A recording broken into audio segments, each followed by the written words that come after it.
کتنی بڑی بات ارشاد فرمائی، فرمایا لا تقنطوا من رحمت اللہ، تم نے میری رحمت سے نا امید نہیں ہونا۔ اللہ کی رحمت سے نا مالک کیا ملے گا؟ فرمایا ان اللہ یغفر الذنوب جمیعا، اللہ سارے گناہ معاف فرما دے گا۔ تو جن لوگوں کو اللہ کی رحمت پر نبی کریم علیہ السلام تشریف فرما ہے، امام غزالی نے لکھا ایک بدو آ گیا، دیہاتی سادہ آدمی، سادے بندے بھی سادے ہوتے ہیں، ان کا بھی اپنا طرز زندگی ہوتا ہے۔ تو بدو آ گیا، سادہ آدمی تھا، آتے ہی السلام علیکم لے کے نا تو کوئی بات ہی نہیں کی، سیدھا سیدھا ہی کہتا یا رسول اللہ صلی اللہ علیہ وسلم یہ بتائیں قیامت کے دن حساب کس نے لینا ہے؟ حضور فرمانے لگے بھائی یہ تو بڑی صاف سی اور مختصر سی اور سادہ سی بات ہے، حساب تو اللہ تعالیٰ نے لینا ہے۔ اب اس نے جو لفظ کہے اللہ کے حبیب کی آنکھوں میں آنسو آ گئے، کہنے لگے اگر اللہ نے حساب لینا ہے پھر انشاءاللہ کرم ہی ہوگا۔ تو حضور فرمانے لگے تمہیں یہ امید کس طرح ہے؟ تو عرض کرنے لگے یا رسول اللہ کریم جب غالب آتا ہے تو معاف ہی کرتا ہے۔ جب کریم کا غلبہ ہوتا ہے نا، کریم بندہ جب کسی پہ قبضہ کر لے تو پھر معاف کرتا ہے، تو اللہ تو سب سے بڑا مہربان ہے۔ وہ بات کی اور اگلا جملہ ہی کوئی نہیں کہا، وہ چلے گئے۔ تو حضور علیہ السلام نے اب اس بات پر رزلٹ دیا، فرمانے لگے کریم محبوب بندہ سادہ تھا، بات بہت بڑی کر گیا ہے، بڑی بات کر گیا، سادہ آدمی۔ میرے عزیز، اللہ کی رحمت پر جن لوگوں کو امید ہو، انہیں موت سے ڈر اور پھر جن کو محبوب کی ملاقات کا شوق ہو نا، ہم نے جان دے دی وعدہ دیدار پر، ہم سے وعدہ کیا گیا تھا کہ تم مرو گے نا تو تمہیں دیدار ملے گا، تو ہم نے جان ہی دے دی وعدہ دیدار پر، جان ہی دے دی وعدہ دیدار پر۔ اور پھر فرماتے ہیں نقد اپنا دام ہو ہی جائے گا، فرماتے ہیں ہم نے جان دی ہے اس وعدے پر کہ وہ ملے گا، تو امید ہے کہ یہ سودا ادھار نہیں۔ جیسے ہی قبر میں جائیں گے سامنے حضور کی زیارت نصیب ہو جائے گی۔ اس لیے لحد میں بھی عشق رخ شاہ کا داغ لے کے چلے، اندھیری رات سنی تھی سو چراغ لے کے چلے۔ یہ حدیث آپ نے بھولنی نہیں، یہ تنہائیوں میں یاد رکھنے کی روایت ہے، یہ تنہائیوں میں پڑھنے کی روایت ہے۔ یہ اپنے ذوق کو تازہ، جو لوگ کہتے ہیں نا وجد سرور کیف میں جانا چاہتا ہوں، وہ مشکات شریف کی اس حدیث کو دیکھے۔ اللہ کے حبیب علیہ السلام نے فرمایا لوگوں میں تمہیں بتاؤں قیامت کے دن اللہ تعالیٰ بندوں سے پہلا سوال کیا فرمائیں گے اور بندے اس کا جواب کیا دیں گے؟ یا رسول اللہ کرم فرمائیے، بتائیے۔ تو کریم فرمانے لگے اللہ تعالیٰ قیامت کے دن بندوں سے سب سے پہلا سوال، اگرچہ بعض اور احادیث میں اور سوالات بھی آئے ہیں قیامت میں جو سب سے پہلے ہوں گے، لیکن اس حدیث میں یہ والا سوال حضور نے بیان فرمایا۔ حضور فرمانے لگے اللہ قیامت کے دن اپنے بندوں سے سب سے پہلا سوال یہ فرمائے گا کیا تم میری ملاقات کو پسند کرتے تھے؟ اوئے ہوئے ہوئے، کیا تمہارا ملنے کو جی چاہتا تھا؟ کبھی اے حقیقت منتظر نظر آ نہ لباس مجاز۔ اقبال کہتے ہیں تیرے کرم اتنے ہیں دل کرتا ہے تجھے دیکھیں، کبھی کبھی اے حقیقت منتظر نظر آ نہ لباس مجاز میں، لاکھوں سجدے تڑپ رہے ہیں میری جبین نیاز میں، تمہارا دل کرتا تھا مجھ سے ملنے کو؟ حضور فرماتے بندے عرض کریں گے مالک بڑا دل کرتا تھا۔ تو پھر اللہ فرمائیں گے یہ گفتگو کی معنویت تو دیکھو یار، اس کا حسن تو دیکھو۔ اللہ پھر پوچھیں گے کیوں دل کرتا تھا تمہارا؟ دل کرتا تھا تو کیوں کرتا تھا؟ عرض کریں گے مالک اس لیے کہ ہمیں امید تھی کہ تو معاف بھی کر دے گا، رحمت بھی فرمائے گا، اس معافی کی امید پر دل کرتا تھا تو ملے۔ حضور فرماتے ہیں پھر رب فرمائے گا مجھ پر واجب ہے، میں نے اپنے کرم سے واجب کر لیا ہے کہ آج تمہیں جنت عطا کروں گا۔ یہ جو ملاقات ہے نا، ملاقات کہ وہ ملیں گے، ان سے ملاقات ہو۔ عمر بیت گئی نا نام جپتے، عمر بیت گئی نا تذکرہ کرتے، ہم سے بھی لوگ پوچھتے ہیں کیا کمائی کی، کیا زندگی میں حاصل کیا، تو ہم کہتے ہیں شرق سے غرب تک ملک کے کونے سے لے کر دوسرے کونے تک مدینے والے کی بات کی، حضور کا ذکر کیا ہے۔ نبی پاک کے میں اپنی حیاتی تو قربان تھی، وہاں ساری محمد محمد پکیندے گزر گئی ساری۔ یہ اعزاز ہے، یہ کرم ہے۔ اب کیا ہوتا ہے، گناہگار لوگ اتنا بڑا دعویٰ تو نہیں کر سکتے، لیکن دل تو چاہتا ہے نا کہ چلو جس کا نام لیا ہے اس کی کبھی زیارت بھی ہو، کبھی ملاقات بھی ہو، کبھی نظر کرم بھی ہو۔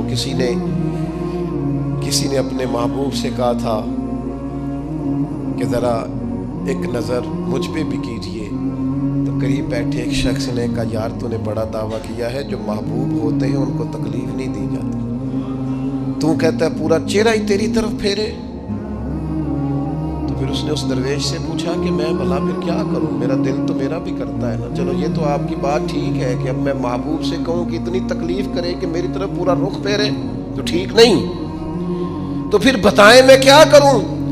تو اس نے کہا ان راہوں میں کھڑا ہو جا جن راہوں کی طرف وہ کریم دیکھتا ہے۔ چلو اسی با کردار کو دیکھتے دیکھتے بیچ میں تیرے اوپر بھی نظر، مجھ پہ محشر میں نصیر ان کی نظر پڑ ہی گئی، مجھ پہ محشر میں نصیر ان کی نظر۔ اوئے ہوئے، اللہ کرے آپ کو بھی وہ لطف آئے جو مجھے آ رہا۔ کہتے مجھ پہ محشر میں نصیر ان کی نظر، یہ انتہائی عاجزی ہے کہنے والے کی۔ اس نے بالکل اپنے آپ کو ختم کر کے کہا کہ میں قابل تو نہیں تھا، اور میں پھر تکلیف دیتا کہ میری طرف دیکھیں، اسپیشل میرے لیے وقت نکالیں۔ پر کرم یہ ہوا کہ مجھ پہ محشر میں نصیر ان کی نظر پڑ ہی گئی۔ کہنے والے اسے کہتے ہیں خدا کا کرنا، کہنے والے اسے کہتے ہیں خدا کا کرنا۔ اللہ نے کیا کہ نظر مجھ پر پڑ ہی گئی، اور جب پھر پڑ گئی تو تیری ایک نظر کا کمال ہے اور میری زندگی کا سوال ہے۔ بس جب پڑ گئی تو سو پھر پڑ گئی۔ موت سے وہ بندہ کبھی نہیں ڈرتا جسے ملاقات کا شوق ہو۔ ملنا چاہے داتا علی اجویری سے اور موت سے ڈرے، ملنا چاہے حضرت غوث پاک جیلانی سے اور پھر موت سے ڈرے۔ زندگی گزری ہو علی علی کرتے پھر موت سے ڈرے۔ عمر بھر سیدنا عثمان غنی کی سخاوت کی بات کی ہو اور پھر جنت میں جا کے ان سے ملنے کا شوق پیدا نہ کرے۔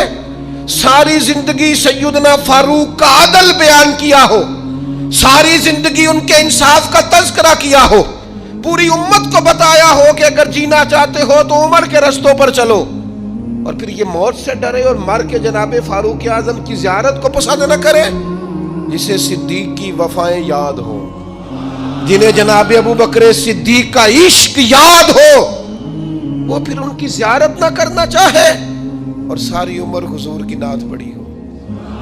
مانا نہیں آتا تھا پھر بھی کہا بلغ العلا بکمالہ کشف الدجا بجمالہ حسنت جمیع خصالہ صلو علیہ والہ سے نہیں ترجمہ آتا تھا، پر جب بھی کو پڑھتا تھا یہ بھی جھومتا تھا مولا یا صلی وسلم دائماً۔ میں آپ کو بتاتا ہوں، توتلا آدمی، توتلا اور دیوانہ مجذوب بیچارہ، سمجھ نہیں، توتلا بولنا بھی ٹھیک نہیں آتا۔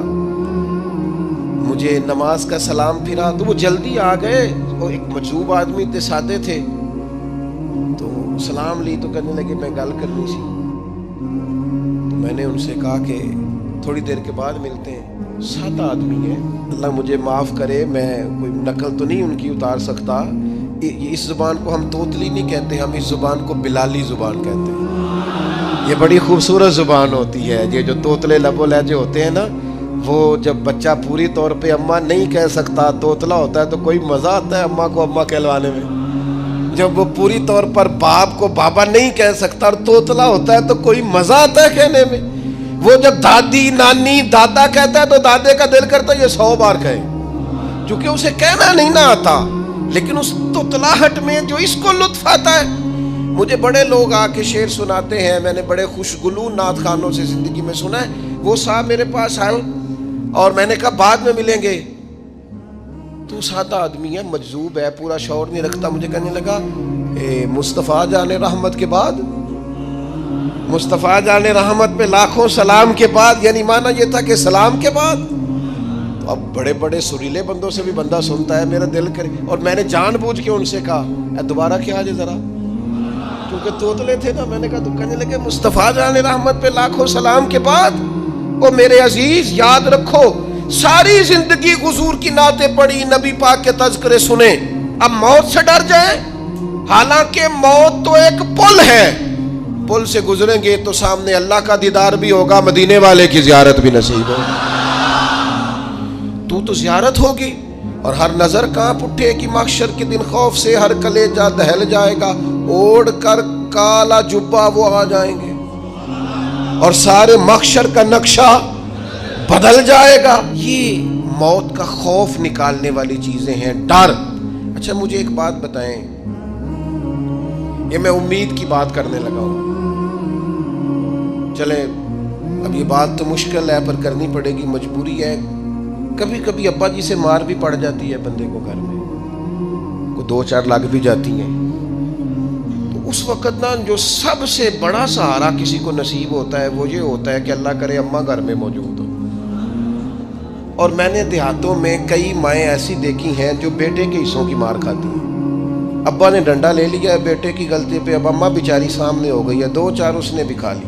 یہ بات آپ سمجھیں، موت کا خوف نکالنے کے مفہوم میں بات عرض کر رہا ہوں۔ اماں موجود ہونا گھر میں تو ابا سختی بھی کرنے لگے تو کسی وقت احساس ہوتا ہے کہ جناب یہ سختی نہیں ہوگی کیونکہ میری اماں، اور اماں پوری وکیل بن جاتی ہے، کہنی تو نہیں پتا وہ ہو گئی غلطی، وہ فلانے دے منڈے نے خراب کیتا ہے، حالانکہ ہو سکتا ہے اس نے اس کو بھی خراب کیا ہو، لیکن وہ اماں وکیل ہے، وہ وکالت کر رہی ہے اور وہ بے لوث کر رہی ہے، ہوتا ہے ایسے۔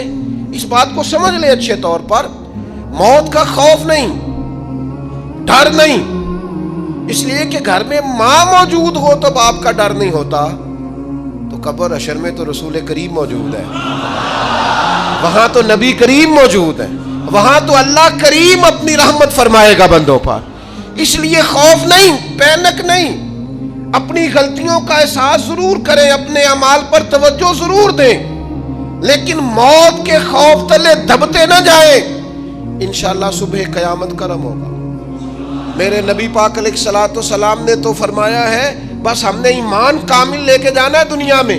حضور نے فرمایا ہے جس طرح 14ویں رات کا چاند چمکتا ہے اس طرح میرے غلاموں کے چہرے چمکیں گے قیامت کو۔ اللہ کے رسول صلی اللہ علیہ وسلم فرماتے ہیں جسم کے جن جن حصوں پر وضو کا پانی لگتا رہا وہ قیامت میں چمکیں گے، دور سے لوگ ان کا نور دیکھیں گے، پتہ چلے گا وہ محمد عربی کے غلام آ رہے ہیں۔ یہ کرم ہوگا صبح قیامت، یہ عطائیں ہوں گی، اس لیے مومن موت سے ڈرتا۔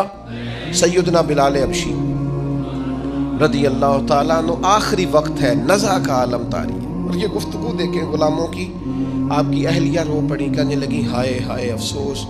حضرت بلال فرمانے لگے کیا ہوا؟ کہنے لگی افسوس ہے کہ آپ دنیا سے جا رہے ہیں۔ تو حضرت بلال نے مضمون ہی بدل دیا، سوچ کا زاویہ ہی بدل دیا، فرمانے لگے یہ افسوس کا مقام نہیں، یہ تو خوشی کا مقام ہے، اس لیے کہ میری آج آنکھیں بند ہوں گی، قبر میں کھلیں گی، مدینے والے محبوب سے بھی ملوں گا، حضور کے غلاموں سے بھی ملوں گا صلی اللہ تعالی علیہ وسلم۔ تو موت تو مقام مسرت ہے، اور اگر یہ مل جائے زندگی میں۔ ایک بدو ایمان لے آئے، ابن ماجہ میں موجود ہے، حضرت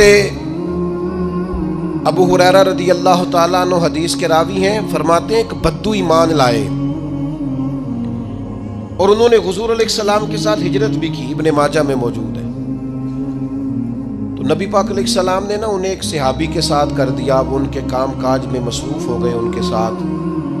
تو حضور علیہ السلام نے نا ایک جگہ سے مال غنیمت آیا، تو طریقہ مبارکہ یہ تھا کہ مال غنیمت میں سب کو حصہ دیا جاتا تھا، اگرچہ وہ جہاد پہ نہیں گئے لیکن حضور نے انہیں بھی حصہ دیا۔ تو وہ صحابی تو رو پڑے، عرض کرنے لگے حضور میں اس کے لیے تو ایمان نہیں لایا تھا۔ حضور نے فرمایا پھر بتائیے، گرچہ حضور جانتے ہیں کس لیے لائے تھے؟ عرض کی حضور میں تو اس لیے ایمان لایا تھا کہ میں رب کی راہ میں لڑوں گا اور میں اپنی جان پیش کروں گا، میں شہادت کے لیے ایمان لایا تھا، مجھے یہ مال دولت نہیں چاہیے۔ تھوڑی ہی دیر گزری کہ ایک اور مارکے کا اعلان ہو گیا، جنگ کا اعلان ہو گیا۔ حضور نے فرمایا چلو، وہ گئے اور چند ہی لمحے گزرے کہ وہ میدان میں اترے اور پھر شہید ہو گئے. صحابہ کرام ان کی مقدس لاش مبارک کو اٹھا کے محبوب کے قدموں میں لائے تو نبی کریم نے کیا خوبصورت بات ارشاد فرمائی. حضور فرمانے لگے دیکھو اس نے اللہ کی تصدیق کی ہے تو رب نے بھی اس کی تصدیق فرما دی.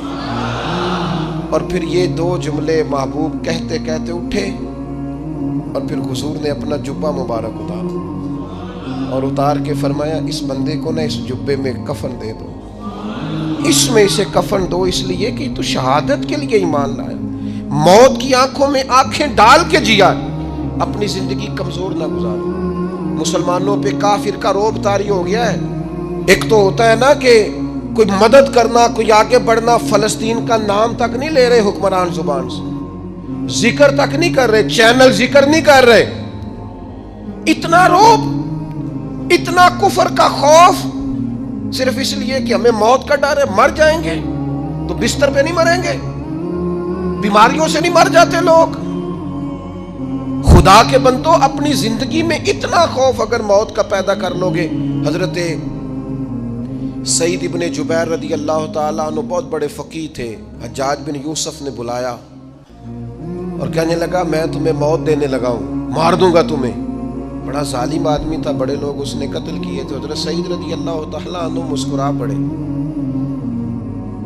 اور غصے میں آیا, کہنے لگا کیوں ہنستے ہو؟ فرمانے لگے تو بڑا بیوقوف ہے, تجھے کس نے کہا زندگی اور موت تیرے ہاتھ میں, یہ تو تب آئے گی جب میرا رب چاہے گا. کہنے لگا لے جاؤ ان کو اور جا کے قتل کر دو. تو وہ جب جلاد لے جا رہے تھے تو آپ اور کھل کے مسکرائے, ہنسے. یہ آپ کی طاقت ہے کہ موت کو دیکھ کے مسکراہٹ ہو, لبوں پہ تبسم رقصہ ہو, مسکرائے. جب آپ مسکرا رہے تھے تو اس کو اور غصہ آیا, واپس بلایا. کہنے لگا مسکراتے کیوں ہو؟ فرمانے لگے تیری جرت پہ مسکرا رہا ہوں اور اس بات پہ مسکرا رہا ہوں کہ رب کتنا بے نیاز ہے, تیرے جیسے لوگوں کو بھی مہلت دے رکھی ہے. کتنا بے نیاز ہے, تیرے جیسے لوگوں کو مہلت. اور غصے, کہنے لگا میرے سامنے قتل کرو. حضرت سعید ابن جبیر رضی اللہ تعالیٰ عنہ نے منہ کعبے کی طرف کر کے پڑھنا شروع کیا, انی وجہت وجہی للذی فطر السماوات والارض حنیفا وما انا من المشرکین. آپ یہ پڑھ رہے تھے تو کہنے لگا اس کا منہ کعبے سے پھیر دو. کعبے سے منہ پھیرا تو آپ فرمانے لگے تو بڑا ہی بیوقوف ہے, میرا رب کو صرف کعبے کی طرف مقید ہے. وَلِلَّهِ الْمَشْرِقُ وَالْمَغْرِبُ فَأَيْنَمَا تُوَلُّوا فَثَمَّ وَجْهُ اللَّهِ. چہرہ پھیر دیا جب اس نے تو آپ فرمانے لگے مشرق بھی اللہ کا, مغرب بھی اللہ کا. اور اللہ فرماتا ہے تم جدھر بھی منہ کرو ادھر ہی اللہ کی رحمت ہے. یہ پڑھا تو اب اس نے لٹایا, اور جب وہ آپ کو قتل کر رہا تھا تو حضرت سعید ابن جبیر کی ایک زوردار آواز گونجی. فرمایا یاد رکھنا مجھے اسی طرح قتل کرنا جس طرح تم خود قیامت میں قتل ہونا پسند کرتے ہو. میرا آخرت پر یقین کامل ہے, محشر میں عدالت لگے گی, میں تمہیں قتل کروں گا میں.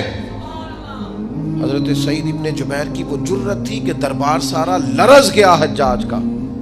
حضرت سعید ابن جبیر رضی اللہ تعالیٰ عنہ کہنے لگے اللہ اسے میرے بعد کسی پر مسلط نہ کرنا, میرا قتل آخری ہو, میرے بعد نہ ہو. ڈر گئے لوگ, سہم گئے. اور وہ جو جلاد آپ کو قتل کر رہا تھا اس کے بھی ہاتھ کانپ رہے تھے. اتنی جرت, موت کا ایک منٹ کے لیے خوف نہیں. حضرت سعید ابن جبیر رضی اللہ تعالیٰ عنہ شہید ہو گئے تو اتنا خون نکلا, اتنا خون نکلا, اتنا خون نکلا, خون بند ہی نہیں ہو رہا. ایک طبیب بیٹھا تھا, ہانپتے کانپتے ڈرے ہوئے سہمے ہوئے. حجاج کہنے لگا اسے اتنا خون؟ تو کہنے لگا بادشاہ میں نے سالوں مریض دیکھے ہیں, اس کو پتہ چل جائے نا مرنے والا ہوں وہ تو اتنا خوف میں آتا ہے, پہلے ہی اس کا سارا خون جم جاتا ہے اور سکڑ جاتا ہے اور اس کا خون جل جاتا ہے. یہ جو بندہ تم نے شہید کیا ہے نا اس میں ایک رتی برابر بھی موت کا خوف نہیں, موت کے خوف سے بے نیاز تھا, اتنا خون نکلا. حضرت سعید ابن جبیر شہید ہوئے اسی دن حجاج کے پیٹ میں درد شروع ہوا. صرف 15 دن حجاج بعد میں زندہ رہا ہے, 15 دن, اور ساری رات تڑپتا تھا, کہتا تھا مجھے خواب میں آ کے پیروں سے گھسیٹتے ہیں. حضرت سعید ابن جبیر چلاتا تڑپتا 15 دنوں کے اندر. طبیبوں نے کہا تیرا جو مرض ہے یہ کوئی آسمانی عذاب ہے.